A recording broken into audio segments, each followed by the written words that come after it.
আজকে ব্যস্ত ছিলাম ছোট ভাইয়ের সাথে ফাজলামো করা নিয়ে। তখন হঠাৎ করে আমার ভাই আমাকে ডেকে পাঠালো। আমি তো তখন লিটারালি অনেক বেশি ভয় পেয়ে গেছি যে আমার ভাই কেন আমাকে এইভাবে করে ডাক দিল। দেন ভয়তে ভয়তে আস্তে আস্তে ভাইয়ের রুমে গেছি যে কিছু বলবে, মানে কি বলবো আমি এটা জাস্ট কনফিউজ যে ও কিছু যেন একটা বলবে। দেন ওর রুমে যখন গেলাম, ওর রুমে যাওয়ার পরে দেখে ও পকেট থেকে সবগুলো টাকা বের করে দিচ্ছে। আমি তো তখন একদম অবাক, আমি তো মুখে কিছু বলতেও পারতেছি না যেহেতু বড় ভাই।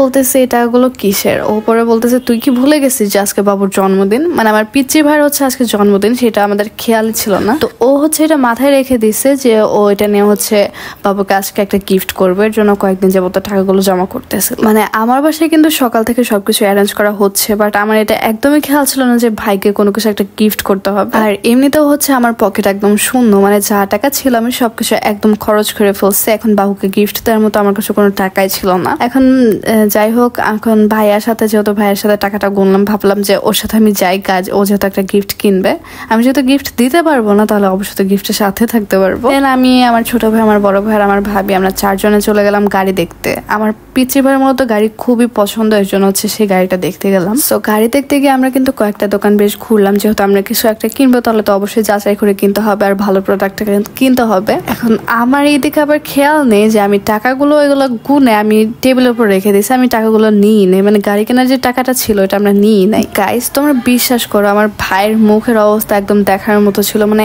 এত বেশি আপসেট হয়ে গেছে ও বলার মতো না। গাড়িগুলো এত শখ করেও দেখতেছিল, বাট সেটা নেওয়াই হয়নি টাকার জন্য। আমার কাছে তো খুবই খারাপ লাগতেছিল, কাজ আমার ফল্টের জন্য ওর গাড়িটা আজকে নেওয়া হলো না, মানে আজকে ওর বার্থডে আর আজকে বার্থডে গিফট আর দেওয়াই হলো না। এখন যাই হোক, সবাই আপসেট হয়ে চলে গেলাম একটা কেকের দোকানে, 500 টাকার মতো ছিল। তো ভাবলাম যে রিজনেবল প্রাইসের মধ্যে একটা কেক নিয়ে যাই, যেটা নিয়ে আমরা ফ্যামিলি মেম্বার্সরা আর কি কেটে খেতে পারবো। তখন আমার পিচ্চি ভাইটার জন্য আমার এতটা খারাপ লাগতেছিল বলার মতো না, মানে আমার জাস্ট গিল্টি ফিল হচ্ছিল যে আমি কেন টাকাগুলো নিলাম না। পরে হচ্ছে যে নিজেকে কোনোভাবে সান্ত্বনা দিলাম যে আমার ভাইয়ের পরে টাকাটা এসে আবার গাড়িটা নিয়ে যাবে। আমাদের কেকের নাম আজকে কিন্তু ছিল হ্যাপি বার্থডে সোনার মানিক, মানে আমার ভাইকে আমরা সবাই সোনার মানিক বলে ডাকি, সো ওই নামটাই মূলত কেকের উপর দেওয়া হয়েছিল। কেকটা নিয়ে বাসায় যাওয়ার সময় দেখে আমার পিচ্চি ভাই আমার ভাবির কোলের মধ্যে ঘুমিয়ে গেছে। এখন মূলত বাসায় করে ঘুম পাড়িয়ে দিতে হবে।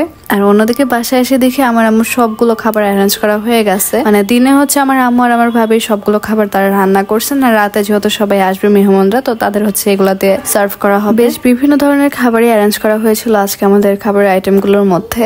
আর কিছুক্ষণের মধ্যে তো আমার পিচ্চি ভাইও ঘুম থেকে উঠে গেছে। ঘুম থেকে উঠে যাওয়ার পর ও তো শুধু লাফাচ্ছিল। আর এর মাঝে আমার বড় ভাই কিন্তু সেই সেম গাড়িটা নিয়ে আসছে, মানে আমার ভাই হচ্ছে সেই টাকাটা, ও অনেকটা আপসেট হয়ে পড়ছিল যে ছোট ভাইয়ের গিফটটা দিতে পারলাম না। ও হচ্ছে ওর কোন একটা ফ্রেন্ডের কাছ থেকে ম্যানেজ করে পরে হচ্ছে ওই রাজবাড়ি থেকে ওই গাড়িটা নিয়ে আসছে। এইদিকে গাড়িটা পাওয়ার সাথে সাথে আমার ছোট ভাই এত পরিমাণে খুশি হয়েছে বলার মতো না। মানে আজকে একটা জিনিস বুঝতে পারলাম যে বড় ভাই আসলেই বড় ভাই, এরা যত যাই হোক বড় ভাই তো বড় ভাই হয়। যেমন আজকে ছোট ভাইয়ের গিফট দেওয়ার জন্য বড় ভাইটা টাকা কোনোভাবে মানে নেওয়া হয়নি, তো ও এটা কোনোভাবে ম্যানেজ করে পিচ্চি ভাইকে গিফট দিয়েই দিল, এটাকেই বলে বড় ভাই। সো আমার মনে হয় যে সবার বাড়িতে এমন একটা বড় ভাই থাকা অবশ্যই জরুরি। বড় ভাইয়ের কমপ্লিমেন্ট তো অনেকটাই দেওয়া হলো। এখন আসি ছোট ভাইয়ের ক্ষেত্রে। ও হচ্ছে রাতে ঘুম থেকে উঠে যাওয়ার পরে কেকটা কাটতেছিল। ওর লাইফের প্রথমে ও নিজের হাতে এভাবে কেক কাটছে। যখন ওর 1 বছর ছিল তখন তো এভাবে ধরতেও পারতো না ভালোভাবে, সো এইবার হচ্ছে নিজের হাতে কেকটা কাটছে। যাই হোক, আমাদের আজকের দিনটা বেশ ভালোই ছিল, বাট লাস্ট একটু বেশি ভালো লাগছে আমার বড় ভাইয়ের জন্য।